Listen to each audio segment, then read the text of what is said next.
Recording is in progress. Yeah. So Hi.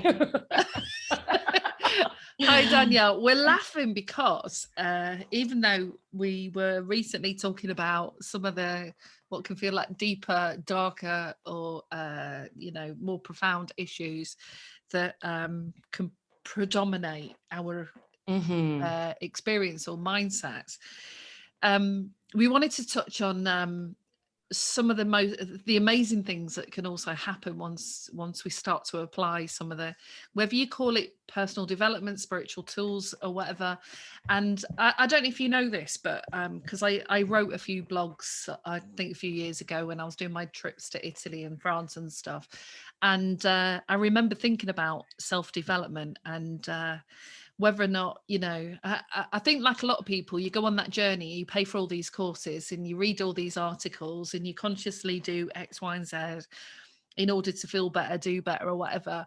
And you don't necessarily know that you're really getting any true benefit of that, because we don't always know that we're growing in that process. But I did get to a phase where I did read this guy's article who was saying what I was thinking, which was, is really at any point to any of this stuff or all this professional, personal development, all that. So I wrote to him and I said, well, I think we probably get to a phase where we think, we've probably learned a lot of the stuff, but we can start to put the books down or start to turn off the recordings or whatever, and start to maybe just apply some of that from day to day, the tools in our lives, and start thinking about if we're not sure what we want to create. Because if you have done a lot of work on yourself and you've already become aware of what your trigger points are, what maybe some, and this is unfolding, we've talked about this before, it's layers. I still get a call on the tap on the shoulder and I go, oh my goodness, something else has come up that I need to look at and attend to, and that's part of being human. But on the same vein of that path, we also have what sometimes can start to look like beautiful moments, magical experiences, or just brighter, happier days. Sometimes the balance between the two of moving from being consistently depressed and anxious and scared and fearful and overwhelmed, and that can be someone's experience every day. And you've been there and I've been there. We've been under the covers and lived in a depressive state. Certainly after my first child, I can certainly record 8 months of crying and then another 2 years of trying to keep it together and responding and being overwhelmed and all of those things. And I still sometimes can't figure out what the hell brought all that on. But, we can go into that at another stage. And you've been there and you've been under the covers and you've been ill and you've had these traumatic experiences as well. But since we've met, we've also been talking about the days that are brighter, where we laugh and it's happier and it's more joyous and it's lighter, and also how does our environment also, besides what we were talking about last time, indicate where we're at, what phase are we in, or how are we getting feedback from our environment that something is going okay. And sometimes we don't notice that because either the filters are blocked, the glasses are smeared, and we're just not tuning into that. And because you're very laser focused when you feel these darker moments or this darker existence where there's not really, you can't see the light at the end of the tunnel. There's no light on the outside of that egg. It is all dark, it's under the butt of mama and you can't find nothing that resembles light. But and so to receive love seems like the easiest thing to do, but it's, as a traumatized, which I'm going to be very clear, I feel like if you are alive in this world, that you've existed in some form of trauma, or you've witnessed some form of trauma that stuck to you in some way. But it's easy to not receive love when you are in a dark place, and everybody tells you just be open to receiving love, But the key to that is it starts within you. You have to find that way to, once you hit neutrality, now it's time to start liking yourself. And then once you start liking yourself again, even when you turn it to neutrality, you start to notice that these things that once were such a negative interaction are more of a neutral interaction. Yeah. And then when you begin to like yourself, you realize that you don't put up with even the neutrality interactions.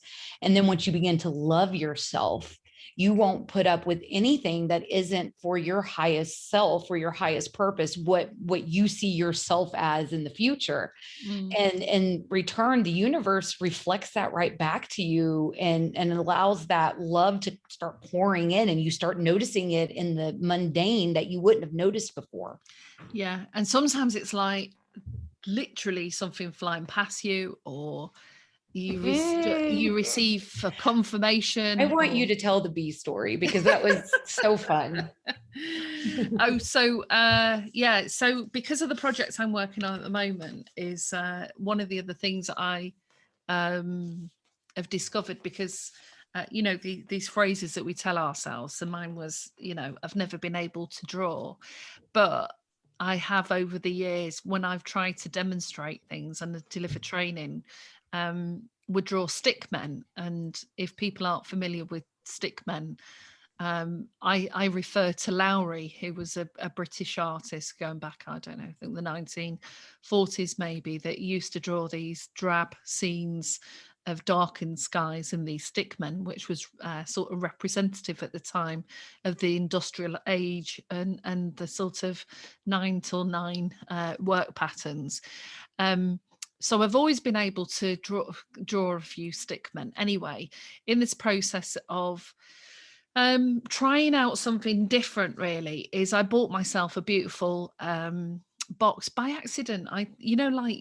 You go on, let's not name the shopping site, to buy something, and it then comes up with all these other ideas. And one of them was quite a good idea, because it was a big box of different pens and pencils, and some was oil colours and some was watercolours. And I've avoided buying anything like this over the years because of this concept of I can't draw, I can't do this.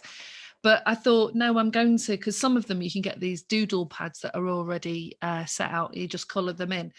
And we know in psychology that even just taking out the colours, scribbling or whatever, can just be a really nice way of moving your mindset from the place that it's stuck in, and then doodling or colouring. And it can just be it can be a really profitable way of processing something really deep without really having to put much effort or attention into it.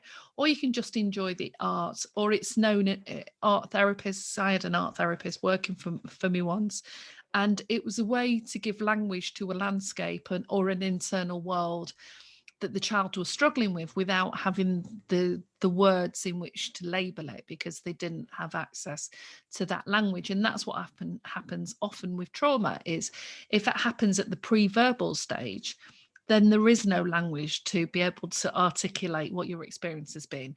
And doing it through art in any form, and if you're like me and you can't really draw. So I've sort of been playing around with this as a sort of, like a lot of people during the global pandemic that's been going on, playing around with the sort of ideas of trying different things, trying new things.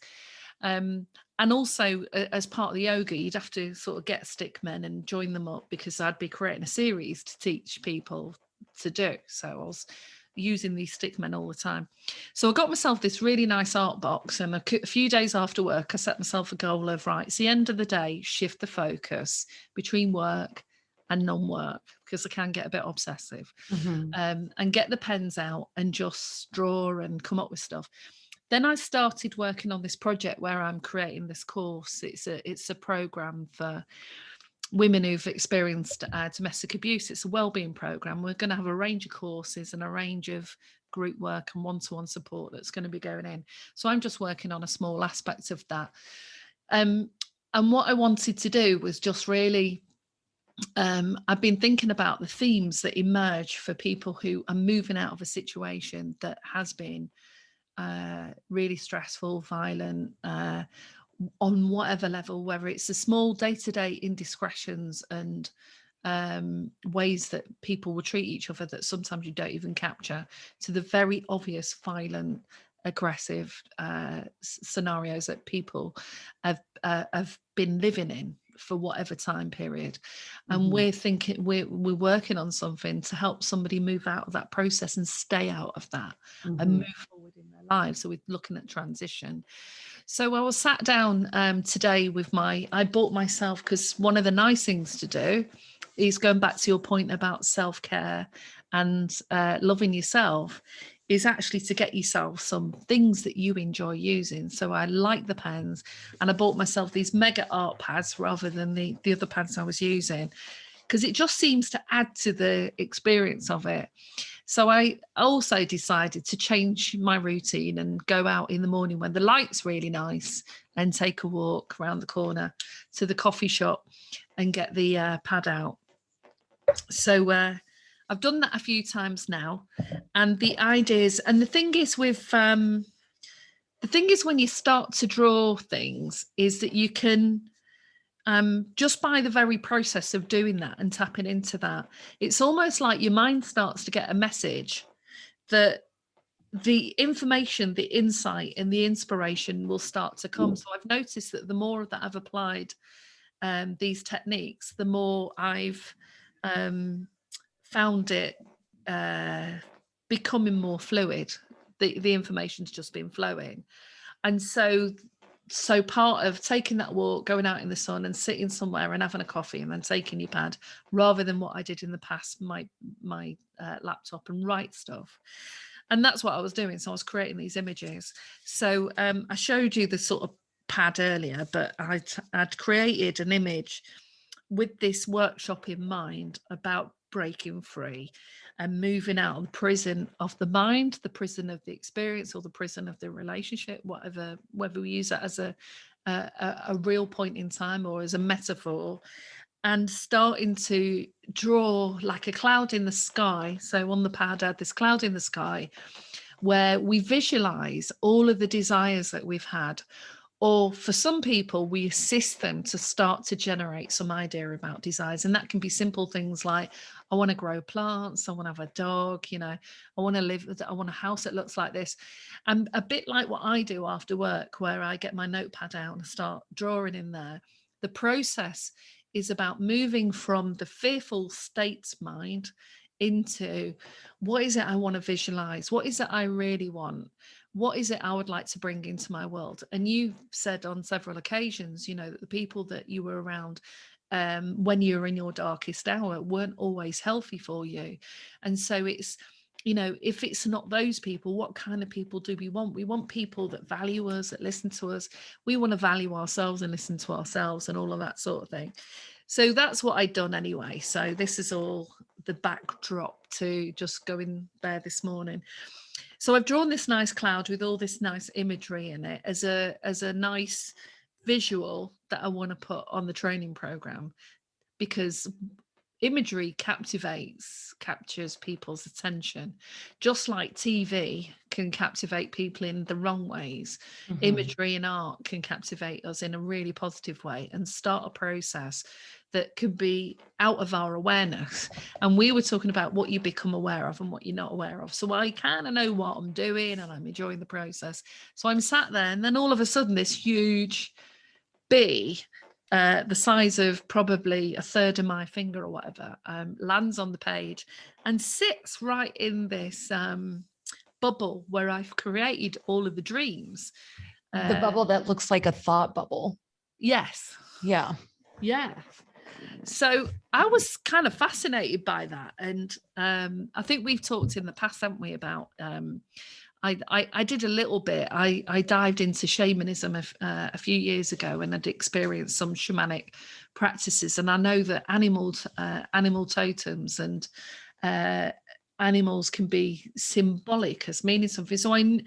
So I knew that I could look this up and see. And I didn't at the time because I was drawing and I was trying to avoid getting on the technology. and reading information on my phone, because I thought, no, I'm in this process. But it sat on the pad, landed right on this corner in this thought bubble. Surrounded by the family, the trees, yeah, the flowers, the happy dog, all of the imagery that, you know, our ideal minds might conjure the creation imagery. The creation. Yeah, what we're creating. Yeah. And you have a gift of a bee, which we already know is part of the creation, the pollination that carries pollinating ideas. Yeah. And so, you know, for that moment to happen for you is, we talk about receiving love from spirit back. I think that that would be, for me personally, such an amazing like affirmation that my thoughts and what I'm trying to do and create, or in other words, pollinate, is literally being told yes, like a huge yes from spirit through one of, you know, what I would consider one of our most favorite creations, which is the beautiful fat bottom fuzzy butted bee. So, which interestingly, you know, you went to that space straight away to say, wow, this is huge. And I'm like, is it? You know, I thought, well, it was quite a clever bee to land on that part of the page and then just sit there and wasn't even bothered that there was a human about, you know, a foot. There's nothing to pollinate there. Why would it sit there? maybe the tree and the flower that I drew looked very familiar, and it was like, I'm coming here. But again, it's like sometimes when you're so wrapped up in the things that aren't working or that aren't, you know, going right, and there's been a barrage of those, or you've spent time overwhelmed, and you can get into that mindset of it's not working out, this self-development stuff I'm doing is not working, all this spiritual stuff I'm doing not's working. And there can be signs all around in your environment, you know, for some people that's numbers, and for some, like today, you were seeing the bee, and there can be signs there, can't there, that indicate it's like an affirmation or a confirmation. It's a confirmation or affirmation, whichever way. And it just helps when you begin to open your eyes to the magic that this universe offers, because let's face it, we can't really decide how we got here, what created us, any of that. Nobody knows this, right? So for me, the whole universe, the way it's created is straight up magic. This is just beautiful magic coming to life in a very materialized form.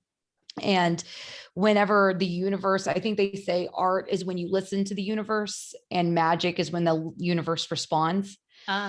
So for me, it's every time that I feel the universe, I keep my eyes open for the universe responding. It's always telling you that you're in alignment and you are walking the correct steps. And unless it's a warning sign, then it's like, hey, trigger. And then you typically are like, okay, I either need to heal that trigger, or I'm the fool walking right in, or you're like, I use that trigger in the same way that some people use the, you know, these shadow animals, and say like, okay, I know to stay away from that.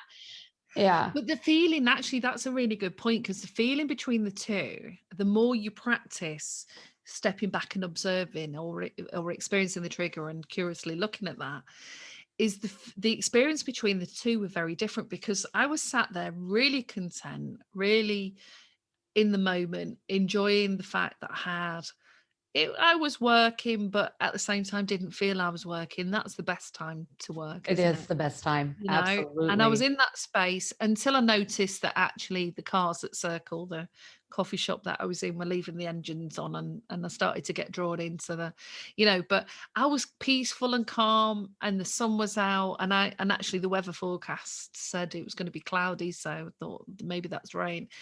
And again, I chose to utilize the time.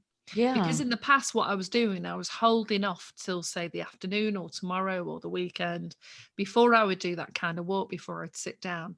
But it was an instant decision, and it sort of reminds me of the 5-second rule, which Mel Robbins, I think it is, in her book, when I first read that a few years ago. and I've said to you as well, is sometimes I deliberate way too much and I procrastinate, or I don't come up with an answer when actually my system has done that. And this morning I asked myself, what shall I do? Because I wake up really early and I'll do my yoga, I'll do a bit of meditation, and I've still got an hour before I need to log on for work, and things are starting to open up. Or I can log on somewhere else because I can work in different locations. So it's, what do I want to do next? And I look out the window. Oh, it's really nice. I can walk around the corner because I don't want to drive everywhere. So this is all pleasure, pleasure, pleasure, pleasure. I can walk around the corner. It's sunny, pleasure. I can go and have a coffee. I look forward to that, to a super hot latte, and it's the build up, it's the layers of pleasure, which is it's the layers of pleasure of self-care. Because self-care comes in all forms, and exactly, part of that is getting out in the nature. But you followed your intuition. Your body said, hey, I would like to do something go for a walk different today, and change the time up of when you normally do your nature activities. And then because you followed that line and that pattern, you opened up this beautiful space for yourself to create. And then the universe came in with a little fat bottom bee and said, hey, by the way, good idea. Great idea.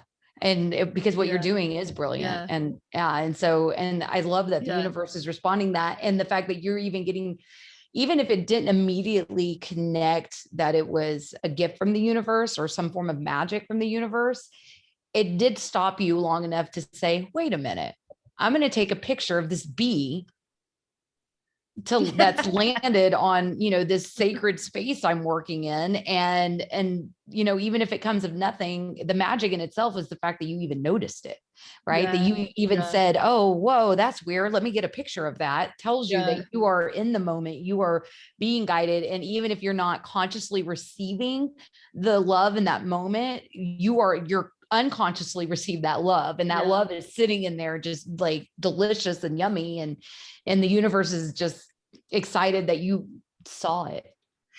And like you say, I took a picture, and then I only, and this is the interesting thing about what you take a picture of, because you've done photography as well, is, as you can see, the whole of my pad is big, but I only took a picture of this part.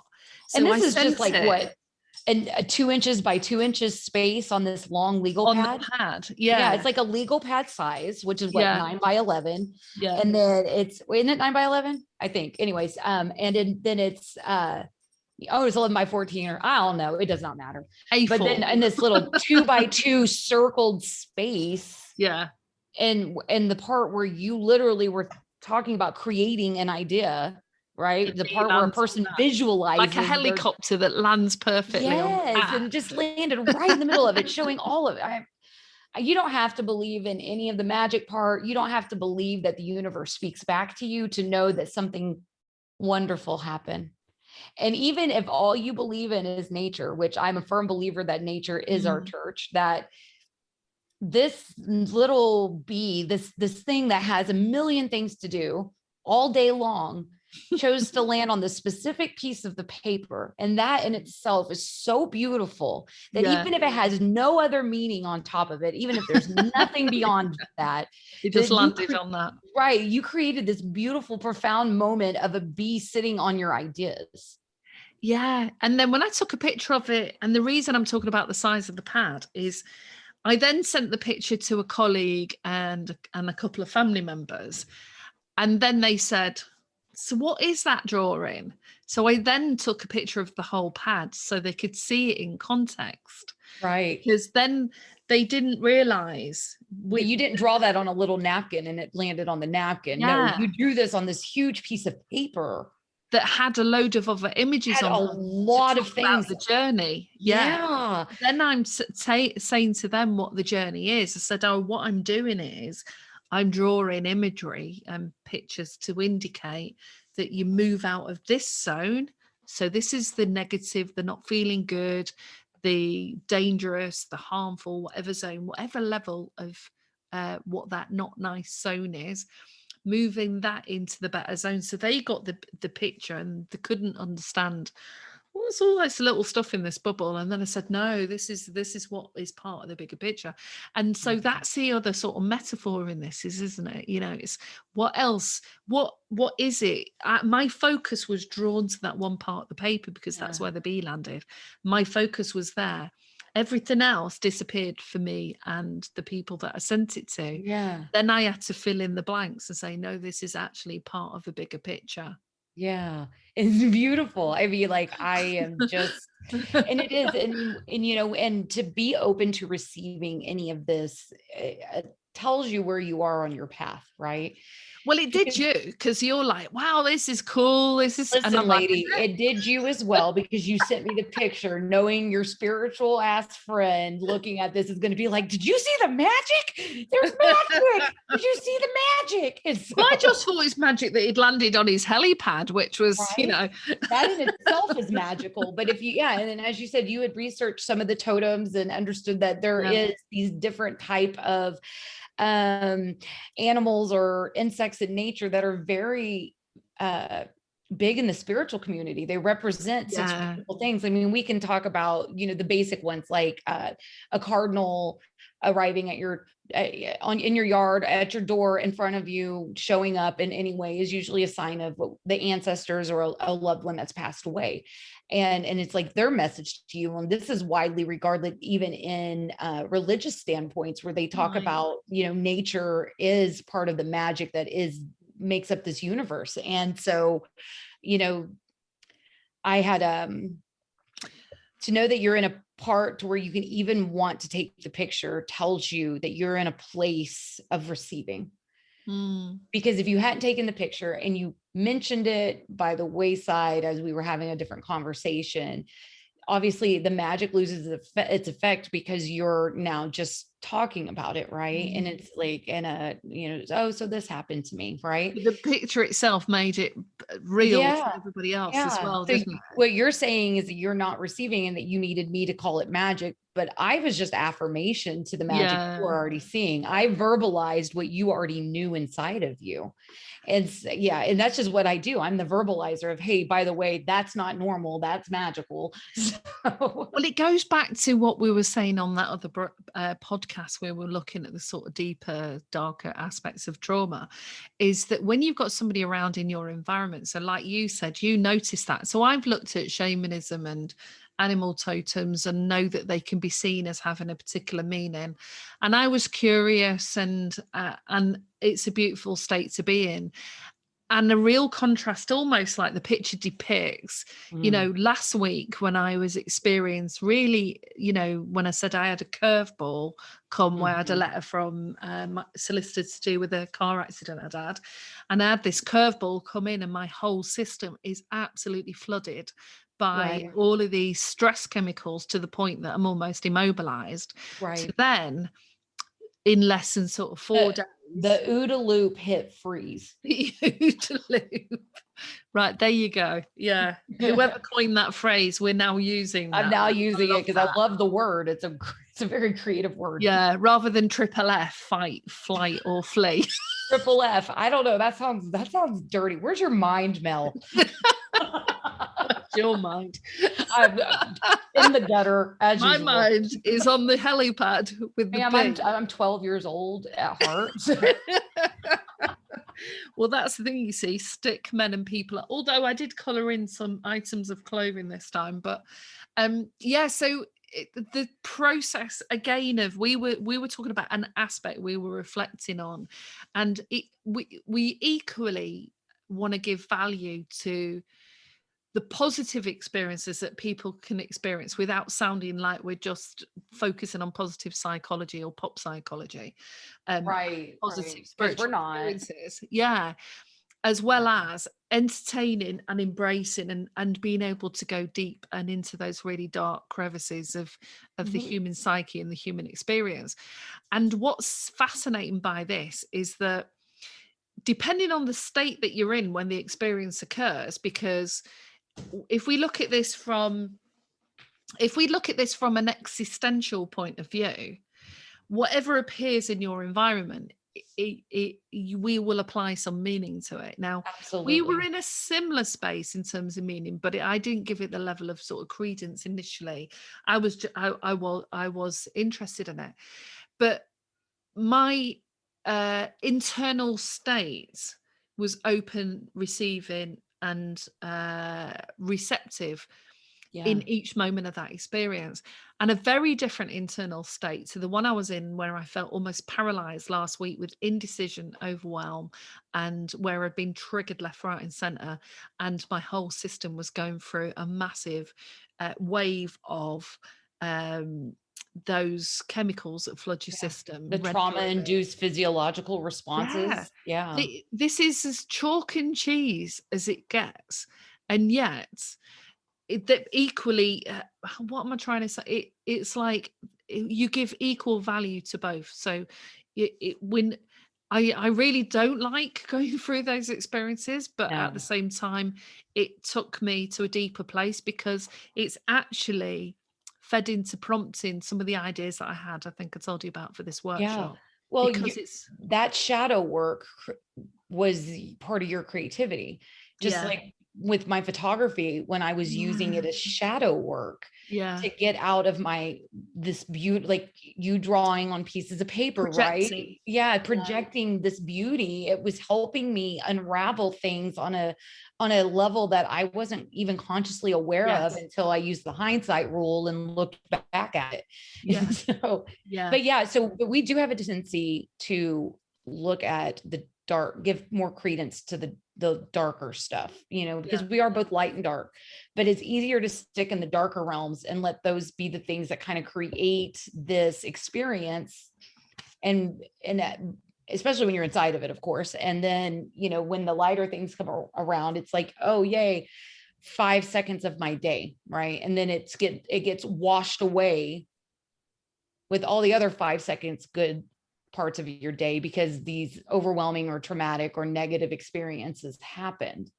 And interestingly, because I think a lot of us who have pursued some spiritual, psychological, personal self-development or whatever, are aware of the law of attraction and the notions behind that. And one of the things I remember early on, and it's interesting because I'd referred to some of the sticky situations I've had recently with new professionals I've come into contact with. Well, the original time, and again, it's nothing like the time back then, but the original time is I purposely played, because I knew this was a tool that was helping me, but on a really extreme, almost obsessive compulsive level, played all of these different loops of listening to all the different people in the field that talk about the Greg Badens or the all the different people do law of attraction, The Secret, What the Bleep, spiritual speakers. But I played it all because I didn't have the strength and the internal mobilization that I needed. So I needed the external to become such a strong loop that it would keep playing while I then went and faced my day. And so and that's good, because then it comes to the point where I don't remember if we were talking about this episode or the last one, but because then it gets to the point where you have started to internalize this enough, and now you're putting it into action, that you don't need to listen to those, because now you're trusting yourself more, you're guiding yourself more, you don't have to externalize it. Because often what I've come across as well, and I remember discovering this as well about myself, is internal looping can be a really positive experience or a disastrously difficult, bad experience. Yes. And so one of the things I practiced, I came across something, again, probably around this time period, when I was having to get more and more extreme methods to cope with the extreme environment I was working in, because it was extreme trauma and stress. It was a very toxic environment. Right. So and you're already working in an environment where the people coming to you are under extreme trauma and distress. Well, The clients were easier than the professionals. Well, And the yeah, systems were but a lot like you were literally here to easier. help, and then you're like, I'm in need Yeah, of help because the experiences I'm yeah, having are traumatic and yeah. distressful. Yeah, yeah, So when that builds up to that stage, I recognized that I was bringing these on much more fuller. I was yes, yeah, harnessing them every day. And some of the things I was listening to, what I learned in that is that it's very hard to switch off the negative thinking once you've allowed the first thought, the second thought, the third thought, and yeah. you end up in these loops. Well, because now you're in the pattern. Because you're in the pattern and you can get Yeah. stuck in that, especially when there's strong emotions associated with it, because your internal thoughts can be saying, why did this happen? Why did she say that? Why did I do that? In this internal loop kicks off. Now, what I discovered, it was what was being said at the time. You have about 18 seconds before you're like hooked in. So I became aware of trying to break the pattern before Mhm. it got hooked in. Right, So I was practicing that, but what I was practicing wasn't really giving me the results I wanted. So I right. found this information from another woman that I was Jennifer. Oh God, Jennifer Elizabeth. Her name will come to me in a minute. That I found online, and she had this mini course, and on one of the weeks she taught you to do this mantra, and it sits in with sort of Vedic philosophy and yoga to some degree, but I wasn't practicing yoga anyway to the degree that I do now. And it's a bit, if you've seen those mala beads that the chains that a lot of gurus wear, the beads. Mhm. So I think it's 108 beads that you get on this. And what Yeah. she said to do, and I set this up for 30 days. I challenged myself and thought, I'm going to do this for 30 days and I'm going to see what happens, whilst being in the midst of this really crazy stuff that was going on. Because I was kind of just trying to survive it. I wasn't looking for the blissful, joyful experiences. Right, They had been colored out of this picture. right. There was no thriving in this There was situation. no thriving. Right. This was just about surviving and keeping your head above water in a shark tank, Yeah. basically, because the Yeah. shark tank While was going carrying a meat down. suit. Yeah. Yeah. Yeah. And that's what happens. And I knew that, and again, it's the human nature, but it was how I was surviving and sustaining myself in that process. So I started every morning to get up, and it started off with 3 different mantras. And it often doesn't matter what the mantra is that you use, because the power of placebo is really important to understanding Yes. this. But if you go to a guru and he says, if you say this mantra, this is linked with your name and your birth, and you that connects with you, then you use that.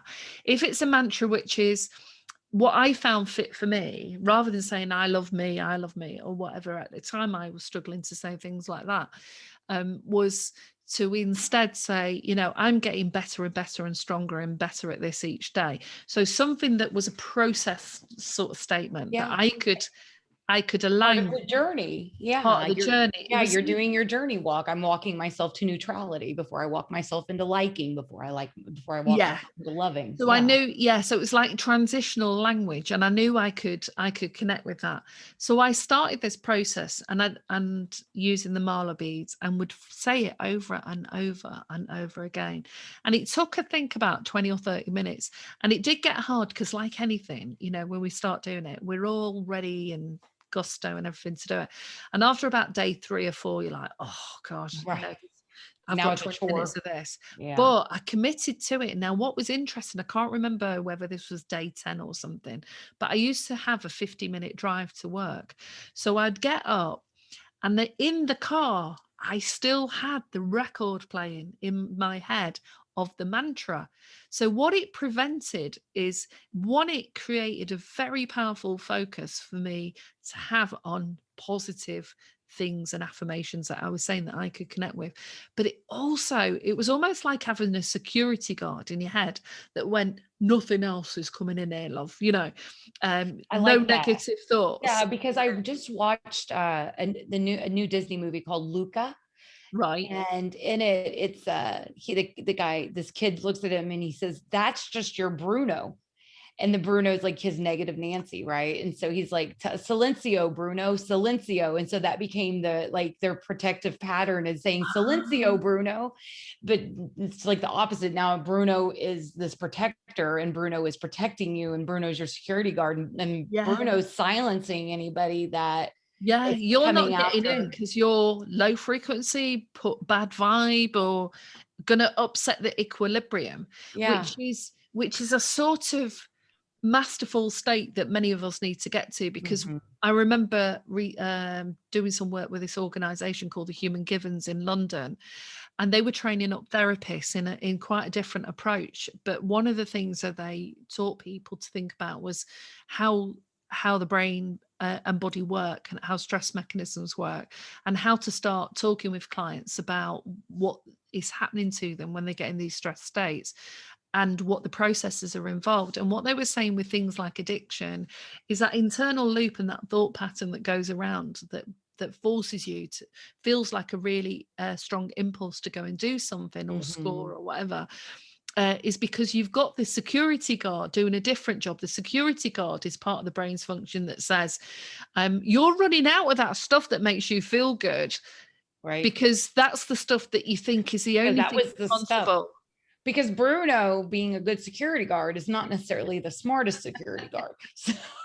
Yeah, but also Bruno was only instructed, you see, to tell you that when your meter goes down, because this happens with people who stop smoking as well, when the meter goes down in your system and those chemicals that have been creating this state, this desired state or whatever, and this is how they explained it, and I thought it was a really beautiful sort of, again, metaphor of how the brain can work. And the security guard's job was to protect you, because you're not going to be safe anymore if you're now getting aroused and angry and agitated. So the way to change the agitation and the anger was to have some, to smoke or illicit drugs or whatever the thing is that you were seeking. But in a way, the process is similar in that, you know, you can end up in these mental loops that can literally drive some people insane because they're so powerful. They are powerful. I recognized mine were incredibly powerful, and it felt like the grip, you know, the grip was really tight, and I don't know what that was about, and it got harder and harder to release that grip. So I had to up the ante and create a process, and it was fascinating to experience, because I remember saying to colleagues afterwards, this is a kind of process that if you've got, say, like some compulsive obsessive thinking styles, let's have a think about the material that we give it instead. Don't just try and end up with, you know, like some people are told when they meditate, people will say to me, I can't meditate because, you know, I still keep thinking. And I'm like, well, of course, I still think. I still have millions of thoughts passing through my head. Right. It is an art form. That's, you know, mastery is about trying to manage. Exactly. And it is. Well, and what that reminded me of is that story of the two wolves inside of you, and which one succeeds, and it's the one you feed. You know, the wolf that you feed. You have a light wolf and a dark wolf, and even though it's easier to feed the dark wolf because the dark wolf wants to eat everything it can get its hands on, and the light wolf is more of the polite wolf, you know, you have to purposefully feed that light wolf the food that the dark wolf is so eagerly going to take from you. And usually people just say get rid of the bad wolf, don't they? They just say, oh, clear that one out of the way. That makes you a little less than whole, and we're here trying to be whole. Exactly. Again, we're no, you know, love and light spiritual people. We're here to have that conversation about what makes you an entire being, a whole being, and that includes that dark stuff. But you're also reminding me of my first mantra, and it was, I am love, I flow love. I am love, I flow love, because I was lacking love in my life, and because I wasn't receiving it. But how did you feel when you started doing that? Because I think sometimes if you've not experienced that in life, when I've noticed this, is if somebody says, look in the mirror and tell yourself that you love yourself, or use a mantra that is, I am love. Some people really struggle to even start doing that. So was it like that for you? No, I think for me, it was, my journey has all been about empowerment. right? I've always loved myself. I've always known that I was a good person. And even though I made my own mistakes and I was not perfect, I've never had the unfortunate, thought patterns that's like, you're unlovable, you're not a good person, any of that. So because I always knew, even as a child, that the things that were happening were not normal, that wasn't okay, and that things like that were, like, even as an adult, even when I was conditioned to believe otherwise, something in me always knew that I was valid and that I was worthy of love, and that people just weren't seeing it. But whenever you talk to, I've actually had people counteract the I am love, I flow love. I don't love myself. And this is where my neutrality statements come from all the time, is it's okay for you not to feel like you're loved. So be neutral. Let's find a neutral statement. If you can't say I am love, I flow love, which at the end of the day, for me, we are love. And but we have a different understanding of it. We have a different understanding. Yeah. It's not in the truest sense of it. Exactly. This is the Hollywood romantic love. That's we're thinking the conditioned love, the love with expectation, the love that requires all of these different working parts. And so for me, it was just simply part of that empowerment movement for me, which was, I am love. I come from love. I will return to love, right? Therefore, I flow love.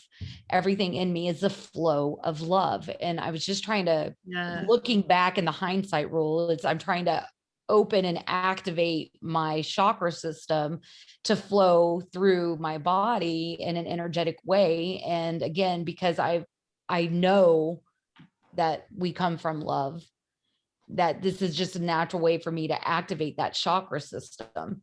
And I didn't know anything at the time. You know what I mean? Like, this was like more of it felt right to say it. So I said it and I repeated it. And then one day I was like, I can take on a new affirmation. I am love and I flow love. Yeah. And now I'm ready for a new affirmation. Yeah. Yeah. Wow.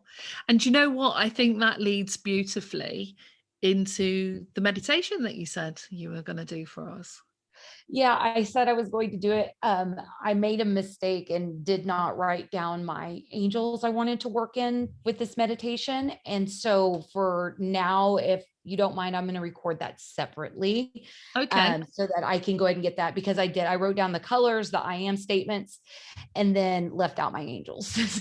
So it's a work in progress. It's a work in progress. And I don't know what happened with the day. I woke up on time. It was 6:30 a.m. I woke up, and then all of a sudden it was time for me to set up for this podcast, and I was running completely short of time. So it's fine. I know it's fine. I'm sure that there's something that's bridging on that I'm waiting to be in alignment with before I. Well, we often do. Yeah, no, that's cool, because we often do the meditations as separate ones anyway, in case people. Right. And normally I can do it off the cuff. And it's not it's, like the way I've been teaching myself how to do this guided meditation, because of course I'm not trained in any of this. I'm just following my intuition. But for whatever reason, I know that in this one specific, I need my angels to come in and protect the chakra system I'm going to be working in through the I am statements. And so that's just lack of planning on my part. So. No, but that is also what we're demonstrating, is that, often we do this as a, the information just comes to us, doesn't it, when we're doing it? And we've both thought a little bit about the different experiences that we've had over the last few weeks. Well, yeah, because everybody's been dealing with trauma. So the trauma meditation had less to do with us wanting to do it on here, and more along it needs to be done. And we needed to have a trauma meditation for people, so that, because I went through, and the way that you research, obviously is, through the, you follow people that are very in tune with psychology and understanding of it. And then you follow people that are very in tune spiritually. And I like to kind of see, and then the way I do it is kind of like to see how other people are doing it, and then say, that's not going to work, or that one piece is really amazing. I'm going to take that piece and use it and create my own, around this little 30-second blurb of guided meditation. And so what I noticed when I was listening to these trauma-based meditations is I didn't like them. I didn't like how they felt. They didn't feel like they were working on the trauma. It was more like I felt surface level, I guess is the way I would put that. And when it comes to trauma, I've noticed from my personal experiences, and I'm not saying this is for anything other than what my personal experiences are, is getting to the root of that trauma. It might hurt, but it's like ripping a Band-Aid. And once that Band-Aid's off, you can allow that the stuff to kind of ooze out, to seep out, to start cleaning itself out. And so the way I'm wanting to do it is working through not just the root chakra, but taking to the root of each chakra that we have and pulling that out to where we can start to uncover it and to work through the trauma, as opposed to just putting a little bit of, medication on it and then hoping it heals. I think what you're indicating, though, and this is what we've both expressed, is and I think we covered it a little bit when we were talking earlier, is there's a lot of information out there. And whether that is on spirituality or psychology or religion or whatever, when we want to research, and I've made this mistake in the past, because also within my field, there are varying levels of what is seen as credible research, and even something that initially can look like a really good, piece of information on whatever topic I'm looking at, that I've still got to step back and think, okay, I can use that information, but again, like the picture on my pad, that's often only one aspect of a much bigger picture. So you will often get people who will either research a particular angle on something, and the outcomes for that is relevant, but it might only be relevant with that group of people who lived at that time period in that area of that part of the country. Or there is information that is replicable, and sometimes that's what research says, is you can use that with, 500,000 people over there, but I think you can use it over here as well. But that's the sort of big picture stuff. When you take it back to the individual, what you're saying in terms of your journey, and I say in my journey, I can look at lots of different information, and I can test out ideas, and you can put anything in Google and have ideas come up. And I think I said this to you the other day, that I learned about trauma and what are now known as ACEs, adverse childhood experiences. 5 years ago, I learned about child sexual exploitation. 10 years ago, prior to that, totally unaware of it. I learned about domestic abuse when I was growing up, because it was in our community. I learned about drug addiction growing up. It was in our community, in our family. Alcoholism was in our family. All of those things. So you can learn some of those things through personal experience, but that's still my corner of the world. Or you can learn it later on through something that you're reading. But the thing is these things are multi-layered, and I will occasionally get information that at that time serves a purpose, but at another time I need to get a different bit of information or go a bit deeper, or I'm now ready. And like I said to you last week, I knew a couple of years ago when I had the car accident that all of a sudden, if you visualize a washing line, and instead of hanging up loads of T-shirts on that line, I've got pictures of every other traumatic experience I've had, have now been reeled in and stacked up into this one experience. I was aware of that, but I'm still deepening my understanding each time. It's a spiral. It is not a circle. About what that now it is like for me. And I used to frame the experience I had last week, because that was a curveball, but it was a strong trigger. I used to frame that as anxiety. I used to have these panics and anxieties, in particular when I started a job once. I think I told you that. But actually didn't realize what was being re-triggered is when I left the work situation that I was in that was very toxic. I thought it's a bit like you think you're going to get up, dust yourself down, like you get out of a car accident, you get up, you dust yourself down, and you know that within the first week or two you're a bit dazed and you're getting over your injuries, and then you should be okay. I approach pretty much everything in life like that. And I did with the work situation, but what I'd forgotten or didn't want to take into account either way, it'd been long and enduring. The car accident was a one-off, you know, and that was something that shook up the whole system, that my system then had to process, and I had to heal, and I'm still healing from that. The work situation was long and enduring. And it's whether it's a work situation that is toxic, a relationship that's toxic. It was probably, I think it was about 10 months that some of the really serious stuff that was going on, and I couldn't ever get an end to it. And I was trying to get support and all of that. So that's when you go into, you've no control, you can't control anything, you don't know when the outcome's going to be, you don't know when it's going to end, and that pervasive, long enduring, can't see an end to anything, in a way, I'm not saying it's different, I can't quite articulate, but it's a sort of different experience on the body. So when I left there and 3 months later went into another job, the anxiety I was having, I thought was associated with the fact I was just starting a new job, and it wasn't. It was much more than that. It was much deeper than that. It was much deeper than that. It was the after effects. And a bit like the child, like you talked earlier, that if my new boss had any expressions or any ways of being that were similar to the experience that I had in my previous place, it really triggered me again. And I have to try and manage that. It sends you right back to that space. It's like you're on that timeline all over again. Yeah. And I would be rendered. And as you know, I can be quite an articulate person. I was rendered incapacitated to verbalize, to speak. You know, I'd start stuttering over my words, or I just couldn't capture the things in the way that I wanted to say it.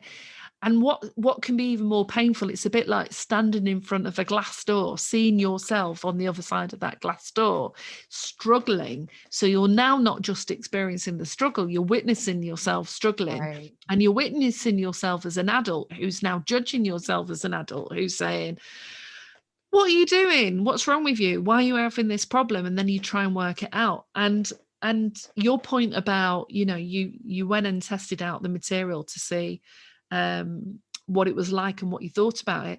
I've also tried different therapies in the past.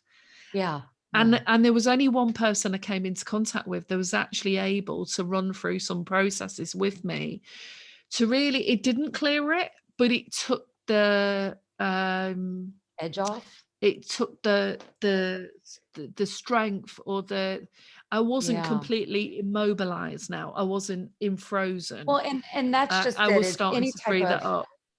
Right. So any type of energetic healers, they're not here to heal the trauma. They're here to help ease you into being able to heal your own trauma. And so when we talk about guided meditation, Reiki, any type of energetic or quantum healing, we're not here to fix the resistance in the body, isn't it? Yeah, exactly. It's just releasing the energetic resistance so that you have a clearer flow, or that you can articulate in a different way, or you might open you might open the adjacent door that you wouldn't have seen otherwise, you know, to begin to walk that new pattern. But and so I think we've talked about this a few times, that you're a visual, so you can hang yours up on a line and look at the trauma. And I'm a feeler, so I can go through each chakra and feel a trauma or not feel a trauma. And so it's like, I know my root chakra still has trauma in it, and my sacral chakra or sacral chakra still has trauma in it. And so those are the two main ones I really go back and forth and work deeper levels inside of. And actually humanity, in terms of on a more bigger scale, the root chakra exactly for a lot of people, hasn't it? It is. The root chakra is a massive chakra that people have. That's our safety, security, our groundedness in earth, which is why a lot of people trip out, disassociate, or can't cope with being here, because it's the very essence of our capacity to land. To land. Yeah. To land on solid ground. Or ground that's not going to break you. So I know with the types of traumas I had been through, it was a lot of the root and sacral. So when I listened to a trauma-based meditation, I should be feeling some movement in there because I'm a feeler. And when I'm not feeling any movement, I know it's not, for me personally, doing the job I needed to do. Well, what you're indicating really beautifully is that it's horses for courses. So there are different approaches for people at different phases of their life.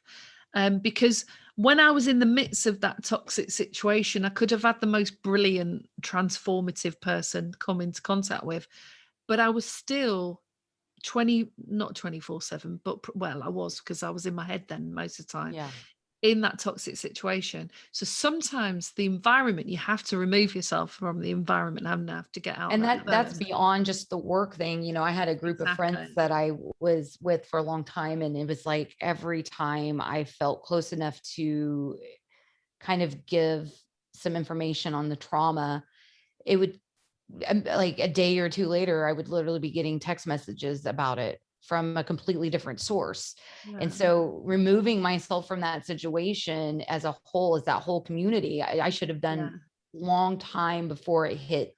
I could equally say the same with my job. I could have walked out there sooner, but I don't know why. But we do what we do when we're ready to do it. We do what we do when we're ready to do it. And whenever enough is when you make the decision. Exactly. And so, but I think that when you are talking trauma and we're trying to understand how to receive the magic or the love or the universe talking back, right? Whenever it's to keep your eyes open. And if something sits weird with you, like, wait, that's different. Pay attention to it, right? That's it. Like, okay, so everybody walks through and it's like, oh, 11:11. I see that all the time, but they don't put any thought into why you're seeing 11:11. What are your thought patterns during that time? Like, you see a number that's consistent with a syncing to what it is that you are, what you are trying to align to, and you keep running across a specific number. I'm just going to keep using 11:11. Then what am I thinking about during that time? Right? What were my thought processes? What was I doing at that time? So I look at 11:11 and I'm like, oh, I'm having a negative thought pattern. And I know that 11:11 is like a portal number, right? It's just an open number for you to walk into the next stage. So if I'm thinking a negative thought pattern, it immediately takes me out of the negative thought pattern, because I already know I'm opening up a space that I shouldn't be in. And even if it holds no merit, there's zero merit to any of these synchronizing numbers. I have already taught myself through using this number to stop the negative thought. So I'm looking at 11:11 and I'm over here. Why? Woe is me. Why? Oh, we're not doing that. So that's the security guard again, isn't it? That's security guard. Hang on a minute, mate. Ma'am. What are you doing? Yes. Exactly. Yeah. Or what are you doing? Hold off. Don't go there. Don't walk through that door. Right. Don't do that. You go put down the bag. Don't do that. Stop doing that. Why are you doing that? Exactly.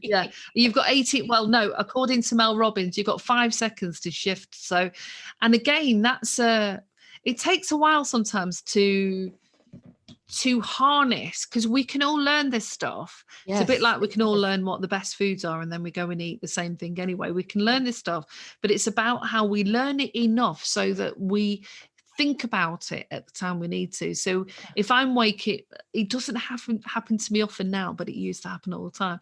If I woke up and a negative stream of thoughts had come into my head, and it did every morning when I was in the previous in that job, then I would have to capture that.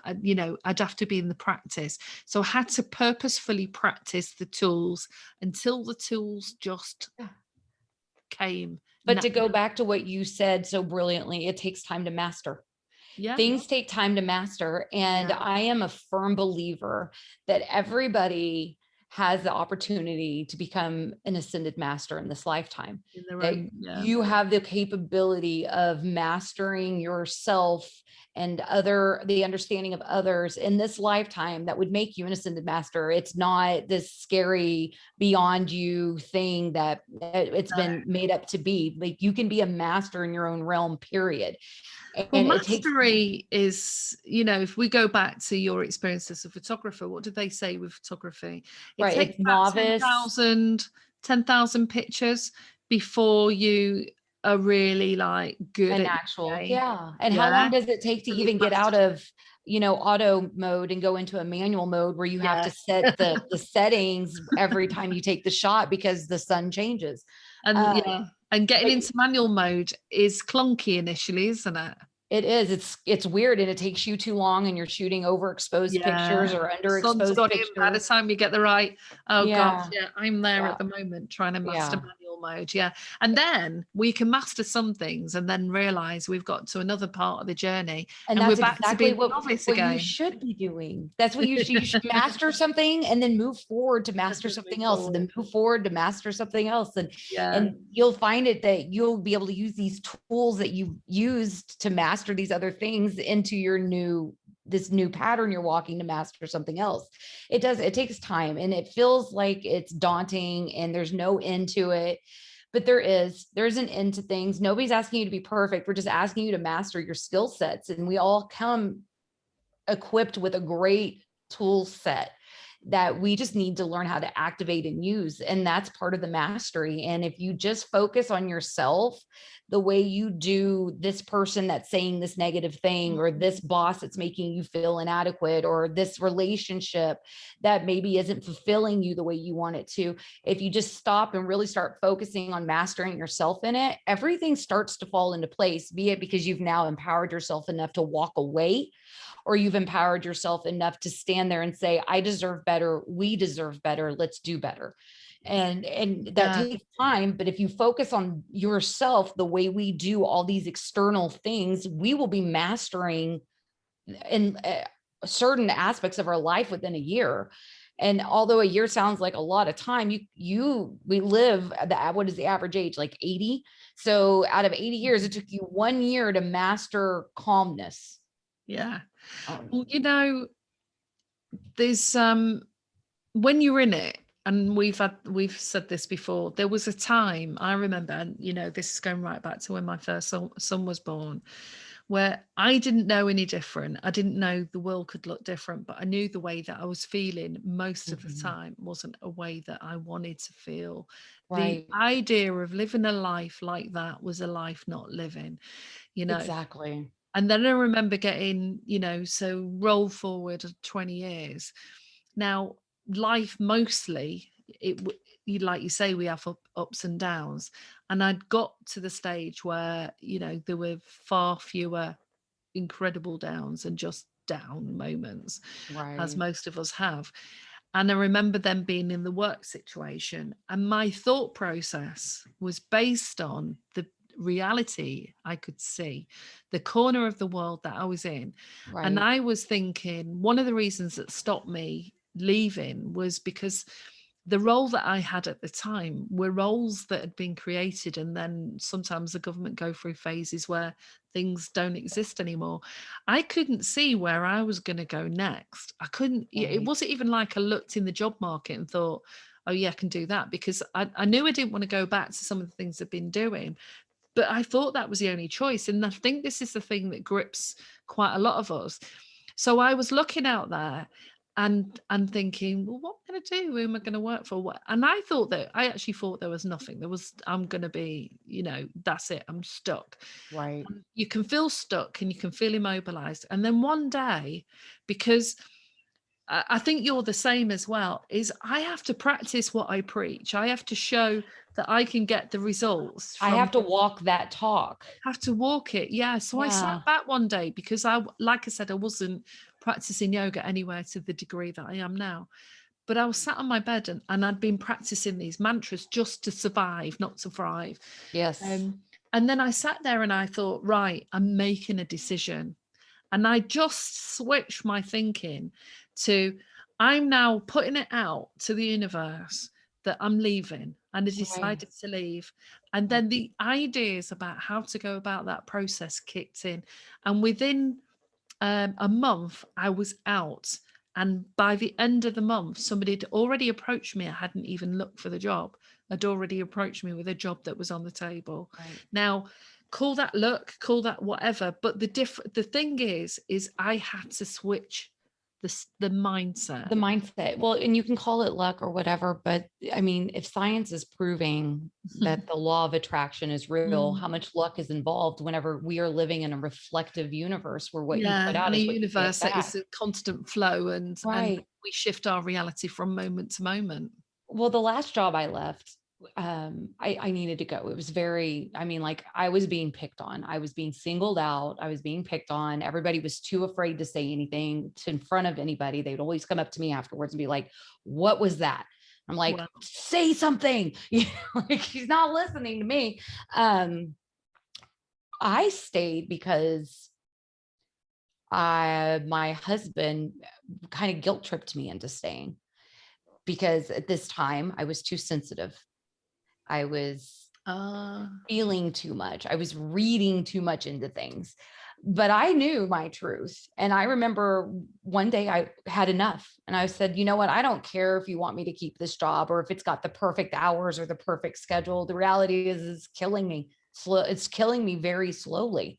And I cannot take one more day of this. And it's like something happened where the person I was training who had no experience was getting paid more than me. And so that was it. That was the final line for me. Like, that's disrespectful. And so it's usually a thing, isn't there, like that? Yeah. That just is like, this is the last straw. That's the last straw. Like, I'll put up with your shit, but you start paying somebody that's never had this experience and I'm training them more than me. Now we have a real issue, because that's now where your self-value kicks in. Yeah. You're devaluing me. And so I just remember going up to my husband and just saying, that's it. I'm done. Like, there's no more trying to convince me otherwise. I can't take this anymore. It's killing me. I have a game plan, and I had a game plan set up. I was taking on my photography career. I knew I had what it took. And I knew if I sat my focus on that and not on all of the things going on, that I was going to make it. And it changed everything. Just being ready, just saying, I choose me. Trust. Yeah. I'm ready to choose me. I'm not ready to choose. I'm not choosing everything else outside of me. I'm now choosing myself. Isn't it so loving when a partner just wants you to stay in something that is killing you slowly? It's fascinating. Well, you know, the thing is I don't think he realized the levels it was reaching, because we were not communicating effectively then. Right. And so I think what he was seeing was the version of Danielle that had hit her limit. That, you know, as you said, bring in you've been gone to the store for 5 minutes to go pick up a can of biscuits. And then I'm at waiting for you at the door, ready to explode.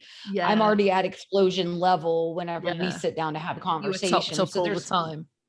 Exactly. So this is the version of me he's thinking I'm bringing into work. This is the version of me he thinks I'm having. Right. Okay. So he's thinking that this is so this is why you're having problems, because you're attitude all the time. But he doesn't see that I'm sitting there doing exactly what I was told to do, and then told it wasn't right. And then they explain it to me and it's the exact thing I'm doing. You see what I mean? And so like, he's not seeing like picking me out of the lineup and saying what a terrible employee I've been. And here's why, in front of my group of, at the manager meeting where we're all sitting there with the other managers, he's not seeing like the picking me apart and then saying, in front of everybody, you need to write this on the calendar. But when I write it on the calendar, then that's not the correct way to write it on the calendar. It's like just the pick. And I just couldn't do it anymore. And so, and that's the thing, isn't it? It's quite hard to convey to people around us those what look like very minor indiscretions that we're experiencing on a day-to-day basis, as to why they're so powerfully they add up.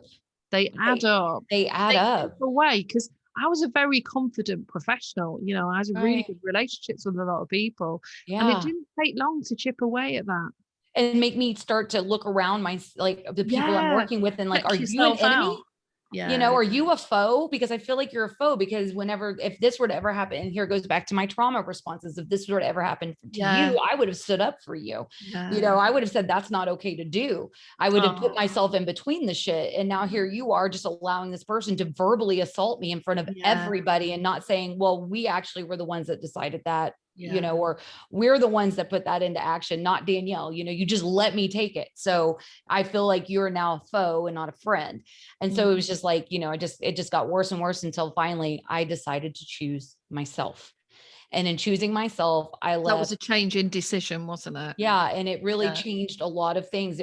That's when I really got into my photography. That's when I started to afford, doing well enough to get the studio and really, taking that path to a successful place for me. I needed that path. I needed to show that I could be successful on my own, for myself, and not have, somebody in my ear telling me all the things that are wrong with me or perceived wrong with me, because those things were silly. The things I was being nitpicked apart were like, I remember having a job once where the lady came in, it was a district manager, and I was like the GM of something. And she came in, just picked me apart, just kept telling me I'm not smiling enough, questioned my clothing choices, why my hair was pulled up the way it was. Wow. And I was like, am I a model? Am I on TV? Because I can look at you and pick you apart as well. And maybe you should smile more on the inside and you wouldn't be such a bitch to me. When we're in the middle of these traumatic things, there doesn't look like there's adjacent possibilities. They're not the qualities of a great leader from right. Which is what made me a better leader. I'm a better leader because I don't want to be that leader, and I don't want to act like that leader. And that is not a leader. And but when you're in the middle of all this, you're not seeing the adjacent possibilities that are all around you. You think that this is the only route that you can take because you're not choosing yourself. You're not choosing what's best for you. You're choosing what's best for the economy, or what's best for maybe, how I afford this house, or what puts food on the plate, or maybe I'm choosing this because there might not be another position like this available around me. And I think it's all those thought processes that kick in, isn't it? I call them excuse processes, but yeah. Well, at the time, they're very real, though, aren't they? They're very real, but they're still at the very baseline of it. We're giving ourselves reasons why we're not enough, or why we don't deserve more. Yeah. And so it's just an excuse to believe Bruno. And we can really believe it. But I think just like the course that I'm, planning on running, is the gap that opens up is when you're at point B. A, and you want to get to point B, which is a different option. The transition between the two, it can bring all those fears in. You can be flooded with the fears and all the thought processes and all the feelings. Yep. And the moment and again, going back to your point earlier, you can either choose to look at, was it the wolf, the dark elements. We can choose to listen to all the reasons and the fears and everything that kicks in. What if I don't get a good job? What if they don't like me there? What if this? What if that? Or we can choose to go to the other side of things. And luckily I'd got to a phase in my life because, I have always had a active mind that can produce all sorts of nonsense.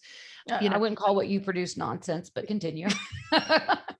Well, not helpful stuff. Not helpful. I understand. Yeah. Things that are keeping you looping in the same circle, and not in the same spiraling. negative, limiting spirals of worry and distress. Yeah. Rather than going into the state of mind, which moves you into a place of trust, because you've got to trust yourself you can do it. You've got to trust yourself that you can mobilize yourself and take action and look for something. And it can be quite difficult if you're not quite sure what it is, because I knew I didn't really want to do what I was doing, but I had no idea of what the other opportunities were. But then I realized, and this is the thing, and lots of people have really jumped on the law of attraction bandwagon, so it's put a lot of people off. But I think the process is that it's not about deciding what it is that you think is going to happen, is you start to focus on the things that bring you that joy that you enjoy, or the elements of work that you like, and the elements of work that you don't. And at some stage, just by making that decision, then those choices can start to open up, or magical things like bees landing on your pad. Exactly. And we're also conditioned to stay at the same job until we retire, right? We've been conditioned that it's cultural conditioning. Exactly. That it's unhealthy of you to want to choose. You're not really a committed person if you don't. Yeah. They look at your resume and they're like, you've had 5 jobs in 10 years. They have questions now. And I'm like, well, treat me like shit and I leave, So, but I think that when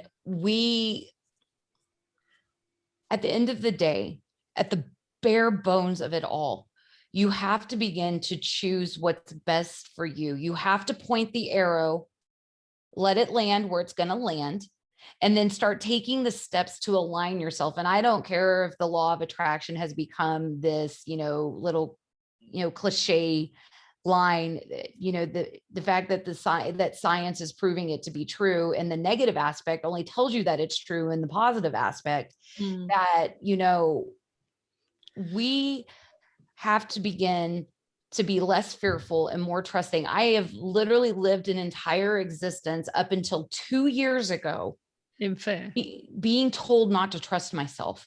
Yes. Verbally being told that I should not trust myself, that all of these thoughts and these intuitive guidances I had were wrong. And I still managed to find faith in myself. So I know this is quite possible. I know that without a doubt, based on the experiences I've had, and we're talking from the earliest childhood until 2 years ago, and I just turned 40, okay, that if I have been taught the opposite my entire life, and I decided to do the opposite, which was believe in myself a little bit, my entire world changed. My entire existence changed.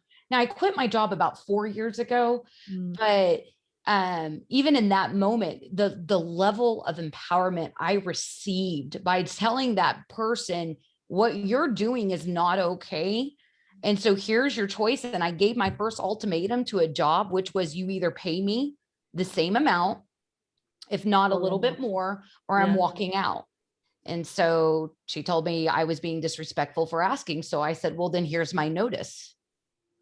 And to be empowered in that way by choosing myself. And then 2 weeks later, she announced to everybody that they were going bankrupt and kicked everybody out of the job, and then didn't pay them their last paycheck.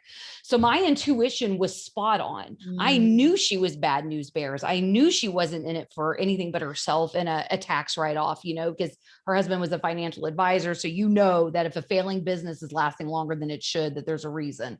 So, but that's an interesting point that you bring up as well, though, because one of the things that I didn't realize was going on at the company I was at. Now, I'd worked there. I'd enjoyed the job for a long time. I'd worked in the same authority, but at different roles for a long time. So we're only talking about the transition sort of because we moved into a different private business in the last year. So we were being told by HR and our new bosses, they've got this vision and they're going to do this, do that. We didn't realize behind the scenes, they brought in externals, the cutthroat crew, to just slice people off. Yep. So even on paper, you see, and this was the thing, was we were, and again, it's this sort of contradictory message you get as a kid, we find ourselves in as adults, is on paper it looked, or verbally they were saying, we want to work with you, we've got this vision, we want to turn things around, things haven't been great for a while, but we're transitioning into this business, come with us on this journey, blah, blah, blah. And I'm all for that. I'm all for changing the way our service operates, integrating staff in a different way. I was flowing with the ideas. I wasn't against it. I wasn't resisting. Right. However, the meat cleaver stuff was going on behind the scenes, you see. And I started, just like your point with your intuition, we had a room in the building that we worked in where we would go and have meetings, and they used to draw, actually it was blatantly obvious at some stages, they would draw like these consultation plans that they'd had with us. And I started to notice that every week I went in this room that different people's names were disappearing off these plans. And then I started to realize who was getting sliced first and who was probably going. So I think that the deeper part of me was seeing that that I was possibly, even though I couldn't, believe it at all, but I was possibly going to be one of those people that were going to, because I was like middle management at the time. Yes, they put fear in you. They were like, if you notice this, you're going to be fearful, and then they put it in a place that people will notice it. Yeah, or it's another sort of method to just, wake people up to some of the hard truth without articulating it. And then landed me as with one of the, I don't know, consultation number 5 or something. I can't remember how many we had. We had a lot. With then offering me a job that just And I think, you like what you're saying, you get to a stage sometimes, don't you, where what somebody does or what they say is so insulting or out of the blue or whatever, it just motivates you to turn around and instantly just go, Yeah. no, I don't think so. And that was one of the other defining moments, because they'd offered me something that I'd allowed myself to temporarily feel into, Right. when my system was going, no. You don't deserve that. Yeah. No. Do you want to? And I think the biggest crux of it is that we were actually going to move the whole of our team, and we were going to be sat in a police station. I'd never wanted to work in that environment. So there are some environments that if somebody says to you, can you work there tomorrow, for all the money under the sun, you might not, unless lesser of other reasons to do that. So yeah, there are different factors, going back to the point we started with earlier on. The environment can create information and signposts and flags, and that it can, says, and that's in every department. That I know we're just talking about work, but it happens within friends. It happens and with your significant other. Say you're in any, and we don't, and when I talk abuse, I don't mean just the physical form. Emotional abuse is a very real thing. And they're, the signposts are there, and we have to be in a position within ourselves, because this is what this really comes down to, is being trusting yourself and guiding yourself to know that those signs are indicative of something that's on the horizon for you. Yeah. And then if you're not paying attention to those horizon signs, all of a sudden it's daybreak and you're on that horizon, and here it comes. It gets stronger, gets louder. Or you so we've talked about, I kind of touched on this once, where we talk about certain things, and I call it the demons. When we talk about Christianity and demons, I really think that they're just materialized thought patterns or materialized signs that you weren't paying attention to. So now the demon arrives, right? Now the demon's like, hi, my name is, or hey, this part is the Grim Reaper that's come along that says you're finished here, mate. Yeah. And nobody wants to get to that stage, but like you're saying, if you don't see the signs, and so what was blocking me seeing the signs, I was now quite removed from my authentic, peaceful self, because I was stressed and in overwhelm. When you're in stress and overwhelm, you're confused, you're overwhelmed, you don't necessarily make the right healthy you're in decisions. Mode. You're doing what it takes to survive, not thrive.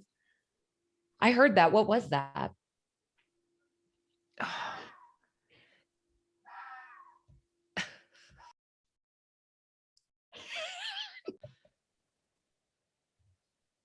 Well, that was pretty funny.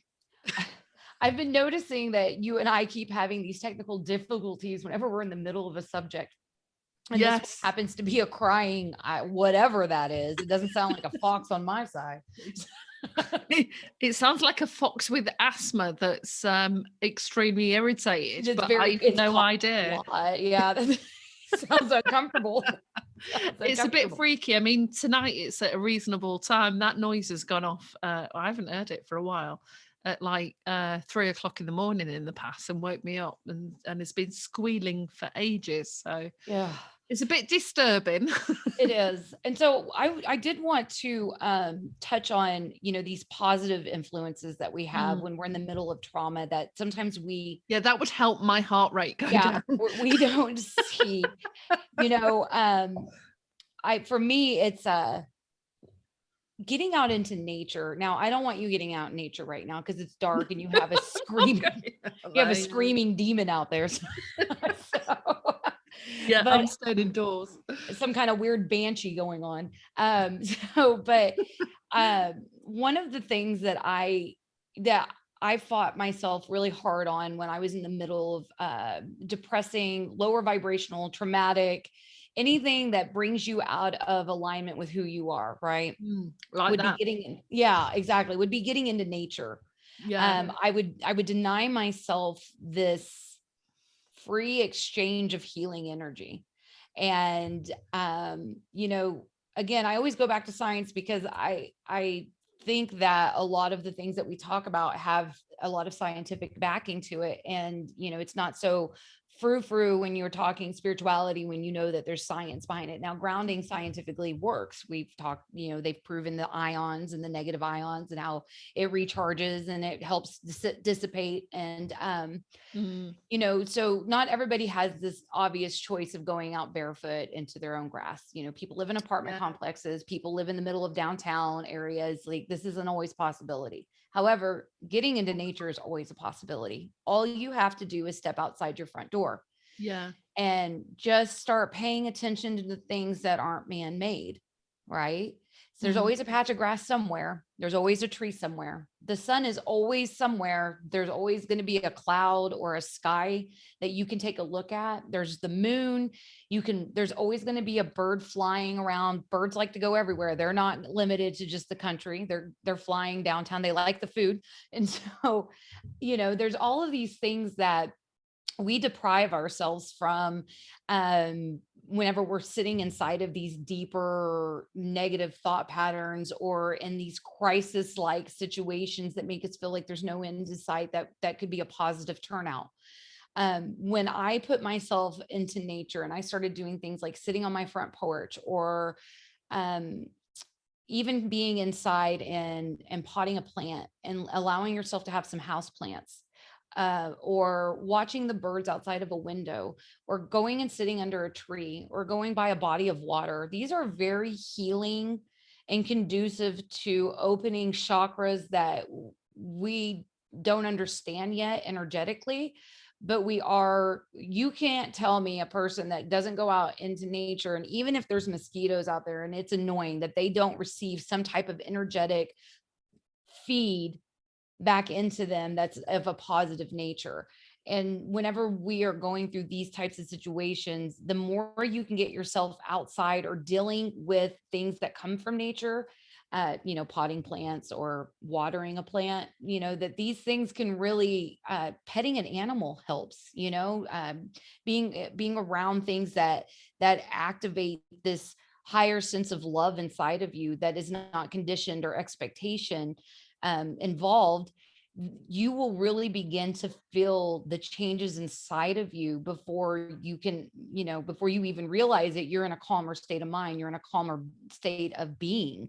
And whenever you're dealing with any type of traumatic situation, the more you can put yourself into a natural place, the more of a natural place you're going to end up in on the inside as well.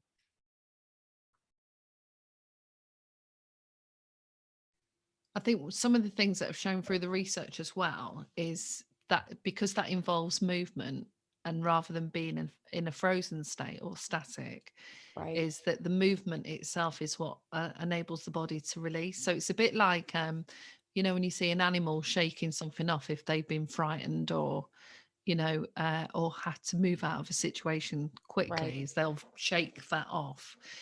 It's almost like we need to do that as well. And sometimes if you haven't learned how to do it, you have to instigate yourself. It's about teaching yourself that you matter and that you are important enough to take care of. And I can tell you right now, running a bath was not even an option for me. I wouldn't sit in it, but I would go outside. And even if I might not sit in the grass, I would sit on the porch even if it was for 5 minutes. I would go sit in, the room with all my windows. We call it a Florida room or sunroom, and watch the birds outside. That calmed me. And what we do is somehow feel like we're unworthy.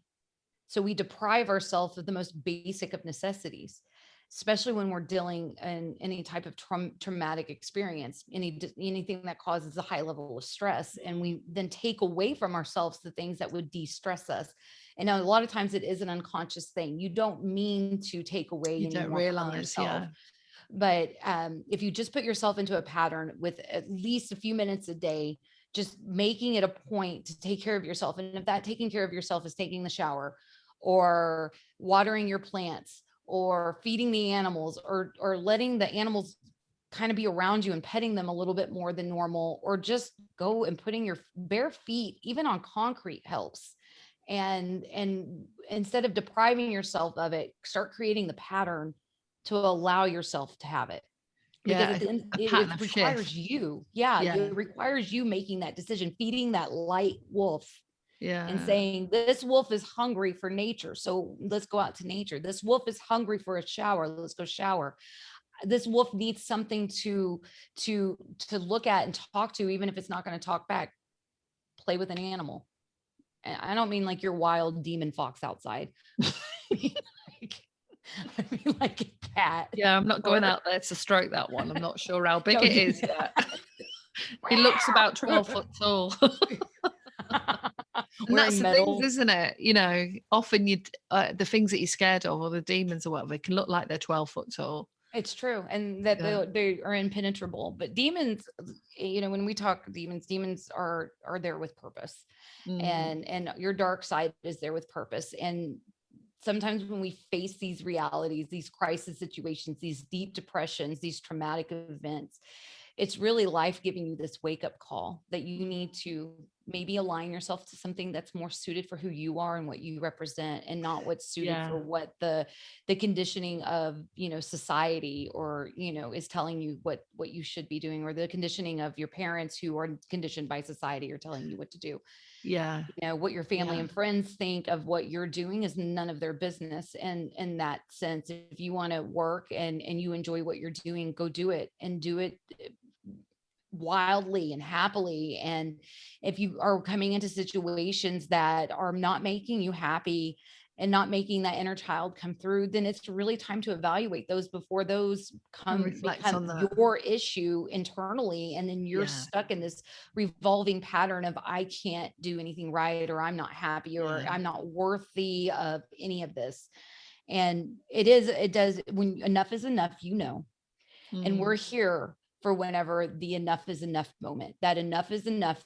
Here's your keys to taking that car and going on the road as far as you can, because you deserve this. And everybody deserves to have that enough is enough moment and make the change that they so deserve, to walk forward in this new pattern of living a life that you can be proud of, not a life that so-and-so can be proud of, or that your mom and dad can be proud of. It's a life that you can be proud of, something that you leave as a legacy. And not all of us are designed to work 9-to-5 jobs. Not all of us are designed to work with other people in that capacity.